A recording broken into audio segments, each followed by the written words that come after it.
Hi friends, welcome to யாஷிகர்.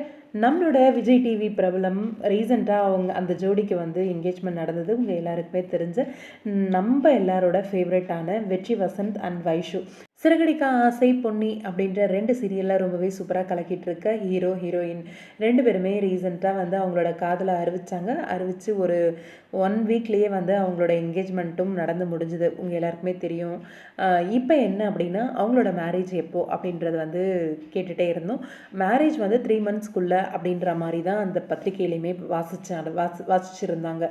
இப்போ என்ன information கிடச்சிருக்கு அப்படின்னா, நம்மளோட வெற்றி வசந்த் அண்ட் வைஷு சுந்தர் அவங்க 2 பேருக்குமே வர 28 நவம்பர் 28/11/2024 அன்றைக்கி வந்து முகூர்த்தம் அப்படிங்கிற மாதிரி இன்ஃபர்மேஷன் கிடச்சிருக்கு.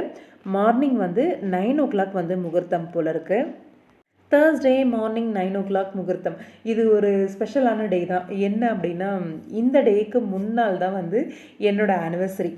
அதனால் கண்டிப்பாக மறக்க மாட்டேன் நம்மளோட வெற்றி வசந்த் அண்ட் வைஷு இவங்களோட மேரேஜ் டேட்டையுமே. இன்னும் 8 டேஸில் வந்து மேரேஜ் அப்படிங்கிறது கொஞ்சம் ஆர்வமாக தான் இருக்குது. நம்ம வெற்றி வசந்த் அண்ட் வைஷு எப்படி காஸ்ட்யூம் போட போகிறாங்க, எப்படி மேக்கப் போட போகிறாங்க, என்னெல்லாம் பியூட்டிஃபுல்லான மெமரிஸ்லாம் இருக்க போகுது அப்படின்னு சொல்லி ரொம்பவே ஆர்வமாக எதிர்பார்த்துட்ருக்கோம். கண்டிப்பாக சின்ன திரை பிரபலங்கள் எல்லாருமே திரண்டு வந்து இந்த ஜோடியை வந்து வாழ்த்துவாங்க அப்படிங்கிறதுல எந்தவித சந்தேகமும் கிடையாது. ஆனால் ஒர்க்கிங் டேஸாக இருக்குது, தேர்ஸ்டேவாக இருக்குது. பார்ப்போம். உங்களோட கருத்து என்ன? நம்மளோட வெற்றி வசந்த் அண்ட் வைஷு இவங்களோட மேரேஜ் டேட்டை பற்றி கமெண்ட் பாக்ஸில் சொல்லுங்கள்.